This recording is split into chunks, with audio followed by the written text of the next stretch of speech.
If you're not ready to talk about it, that's okay. But you could still say something like, I know we're having this issue. Let's talk about it tomorrow.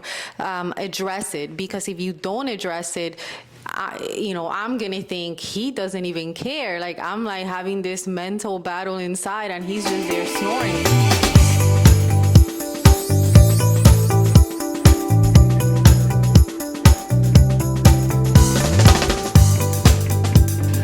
Welcome to Cafe Negro Show. I'm your host, George. And this is Adriana. And did you know that according to the American Psychological Association, approximately 40 to 50% of first marriages end in divorce, and the rates for second marriages is even higher, with 60 to 67% ending in divorce. And that's why today we titled the episode Behaviors That Destroy Marriages. Yes, because that stat is way too high. Way too high. So there's certain things. Once again, we're just sharing some of the experiences that we've had in life and that we're still going through in this life of marriage.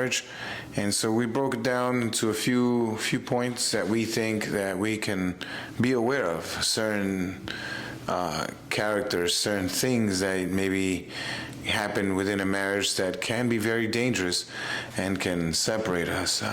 Yes, and there's obviously like a lot more behaviors, but we just try to compile like a small list of some of like the ones that maybe have impacted us in our 15 years of marriage. So we just want to share it with you guys. Let's start with the first one that we put down in our notes, once again in no actual order. Silence and isolation. Right? That one is definitely a relationship killer. It's something that many people default to, right? Because you think that maybe it's the best thing to do, which I'm not saying is not always, it's not something that you don't have to do ever. Maybe there is a time where it's good to be silent. Maybe there's definitely a time to walk away from a situation. But unfortunately, I feel that in most cases, it's a lack of courage to deal with the situation, or lack of desire to deal with the situation. I guess it's much easier to throw it under the rug than to deal with it. So silence seems to be a coping mechanism for many, but yet very destructive for the relationship. Yeah, I mean, that's something that I saw growing up a lot, like the silent treatment per se. And I remember when we first got married, I tried to do that, but I soon learned that did not help our marriage, right? I mean, when communication breaks down, assumptions start taking over if you stop talking. If I stop talking to you, if you start talking to your partner, then your mind starts developing all these ideas that are just maybe not even true, where the enemy starts, putting things in your head. Oh, maybe he's doing this, or maybe she's doing that. And that's when the assumptions take over, and that could be very damaging and to the relationship. And very simple things like even listening, hearing the wrong word. You maybe thought I said something and you were like, wait, what'd you say? This and that. But if you didn't communicate that, all of a sudden you just take that offense, and now you carry that with you for the rest of the day or even the next day. And it's just, I don't know if people understand how valuable it is to have a good day, and to destroy a good day, not only on something that was maybe misunderstood or maybe something that was not even said at all, and then taking it further by not talking about it. I think that was very great, that what you said, like when we stopped talking, I forgot how you said it, but... No, like assumptions, they take over. Assumptions and misunderstandings. take over. I actually had that in my notes too, because a lot of the times that we've dealt with this has been misunderstandings, right? And I'm not saying that when you're like having an argument, sometimes you're not ready to talk at that moment. So it's okay to take a pause from that situation, but then come back to it. You have to have that conversation. Yes, like ignoring it's not the answer for that, because it just gets super awkward. I mean, when when you're just like, I'm not talking to you. Like you said, it's just not wanting to deal with it. Pride starts taking over because you think you're right, he thinks he's right, and it's very damaging, and it's a behavior that can definitely destroy a marriage. And it goes from that silence, and then it goes up to isolation. Yes. So what happens in that stage now? Now you're not only just staying quiet, now you're starting to keep to yourself. Now you're hanging out in a different part of the house. Yes, I mean, it creates that distance when you don't want to talk about whatever the problem, the issue is that's happening. And in the Bible, it does talk about silence and solitude, and even tells us when it says that Jesus incorporated silence and solitude into his own life. We see that regularly in the Bible. And it says that when he did this, he went off to pray. Several times in the Bible, Jesus did this. He needed to be alone. Maybe not necessarily because he had an issue with the disciples, but there were times when he needed to go off and be alone. Cool. And in Matthew 6:6, it says, then your Father who sees what is done in secret will reward you in public, right? So if you are isolating yourself from your spouse, and if it is to look for God, then that's great, because God is going to show you that silence is not the answer. But if you're distancing yourself from your spouse because you don't want to admit to something wrong that you did, then that's not a good thing. Not at all, not at all. And like we were talking about, so it's not that it's not going to happen. Obviously, within a relationship, there's going to be times that we may offend each other, and that may cause a moment of silence, like you said. But we need to come back to it. So going to bed, right? I know that was one of the points you were saying, never go to bed angry.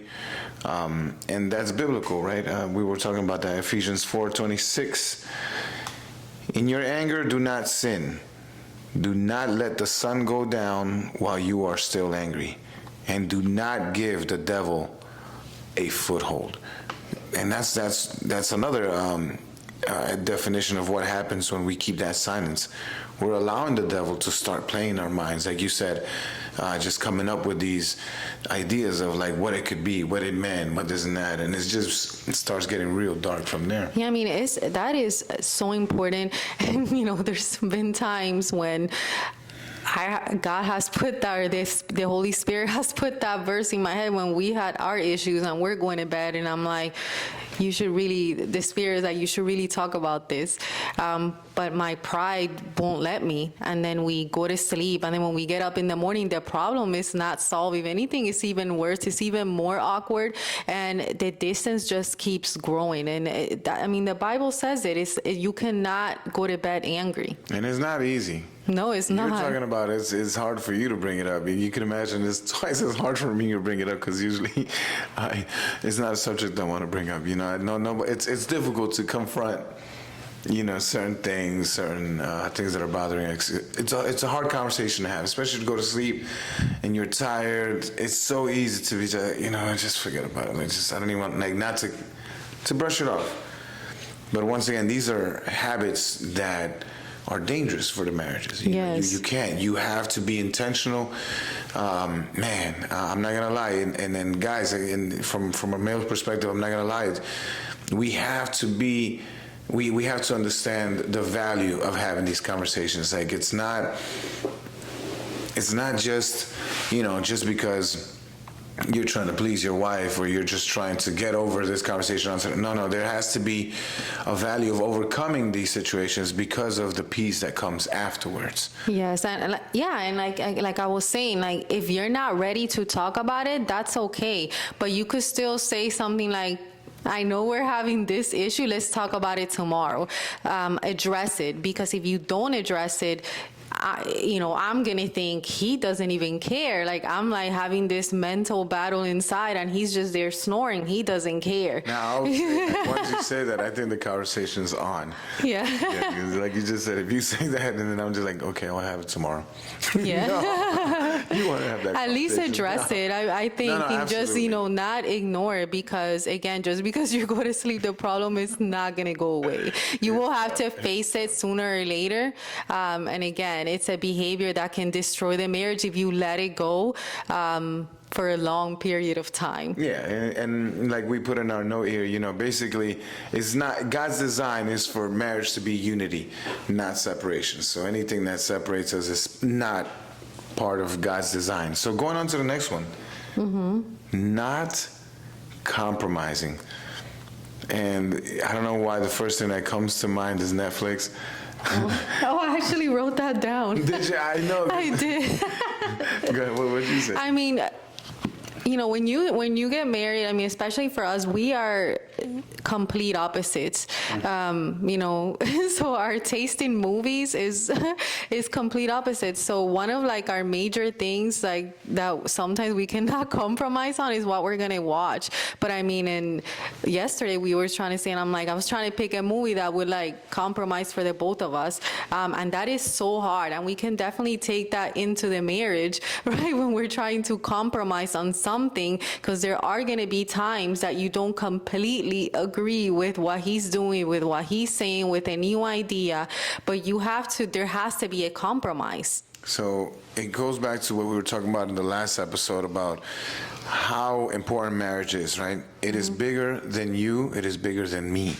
Yes. We need to understand it. And in order to compromise, you really have to understand that, because in that conversation of trying to compromise two different ideas, two different dreams or desires, we have, if we want to be more selfish, I mean, we're basically fighting for our side of Right. whatever, right? But being able to compromise is being able to understand that, okay, I know I want this, and I know she says she wants that, right? Is this going to cause us to fight? Or are we able to get over this? You know what I'm saying? Like, what's more important? So you have to understand that the marriage is bigger than you. I think that's where it starts. Yes, and I mean, it's just going to create a struggle if one is always compromising and not the other one. It should be a mutual thing that we both need to compromise in this relationship, because we are a team. And Philippians chapter 2 verses 3 and 4 says, "Do nothing out of selfish ambition or vain conceit, rather in humility value others above yourselves." So it's talking about just being humble, right? That humility factor is so important, and we have to be humble with each other, not me more than you, not you more than me. It has to be a compromise. Well, valuing each other and honoring each other. To be married is to pick each other every day. Every day there's decisions that we have to make that we can prioritize in many different ways, right? So when it comes to compromising dreams, whatever, there's been job opportunities that you had that if you wanted to be selfish, you could have gone that route. Vice versa, likewise. There's some things I could have done that, could have been awesome for me as an individual, but not awesome for me in a whole as, like my home. And so that's where understanding what it really matters, it just makes everything so much more clearer.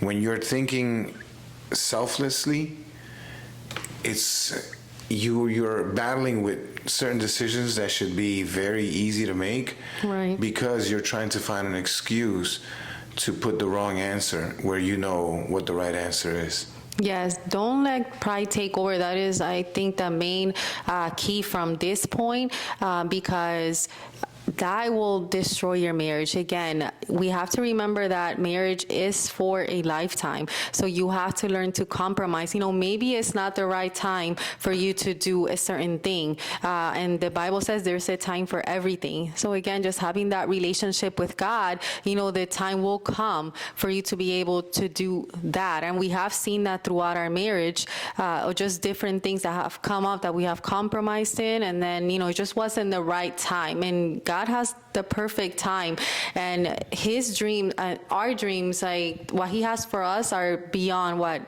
we can imagine. And that's only through humility. Yes. Like you said, if you're thinking selflessly, you're going to think about compromise as a loss. But when you are, just when you realize the importance of these decisions, in reality, we do get to enjoy our dreams as well, except Now I share some of your dreams and you share some of mine, and it's definitely so much better doing it together. Yeah. Because we can accomplish so much more. We can. So it's not a negative. If you compromise and you're able to work on anything together, it's gonna be better. And you're gonna move so much forward. You're gonna move forward. It's just good. It's great for the marriage. Let's go to point number 3. Not prioritizing us or just feeling loved. And this one is really important. I mean, I think for a woman it's really important. Like I think for a man it's also very important.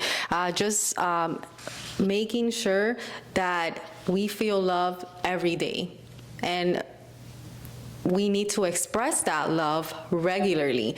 Just because, we fell in love in the beginning, it was easier, and now all of these things are into the mix, is maybe not as easy to express love the way that we used to.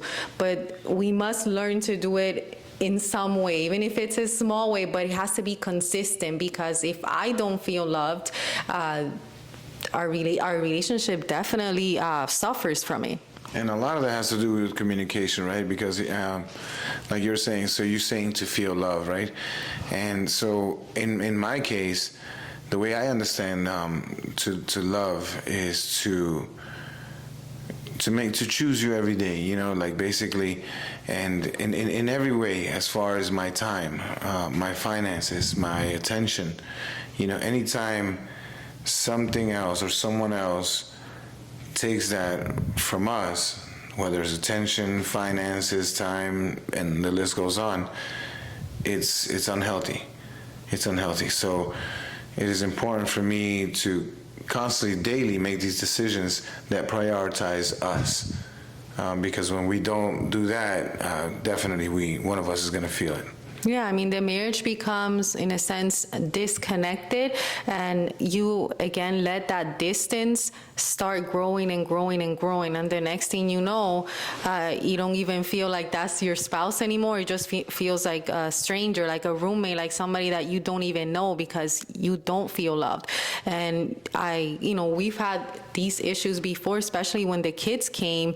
We want to be the best parents, and we talked about this in a previous episode. We put our relationship in the back burner, and I was not feeling loved.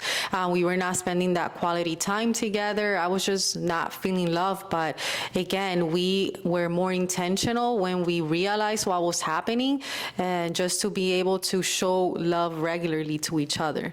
Yeah, I mean, we've seen the value. God is a God of order, right? And so now, don't get me wrong. In life, there's definitely different seasons, especially if when you're growing. There's going to be a time where we were buying our home. That was very stressful. Renovating a home, starting a business, very stressful.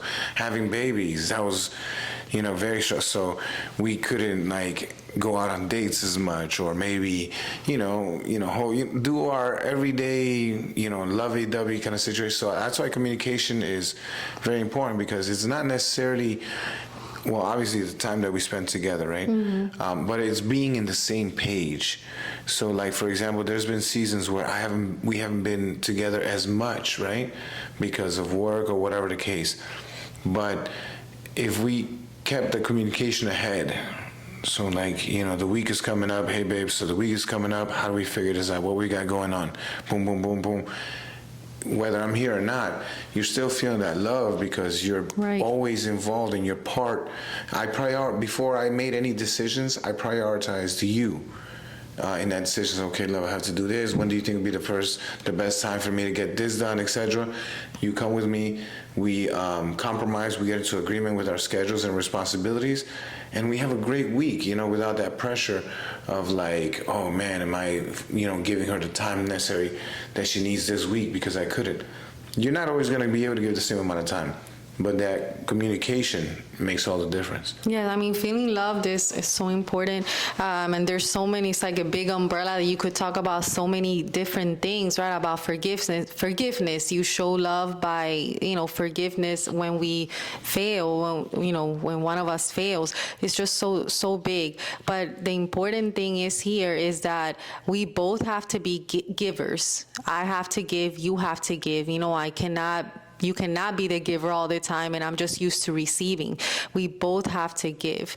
So there's so many things. That's why it's important to know the love languages, and just so you're able to give in the way give love in the way that your spouse receives it.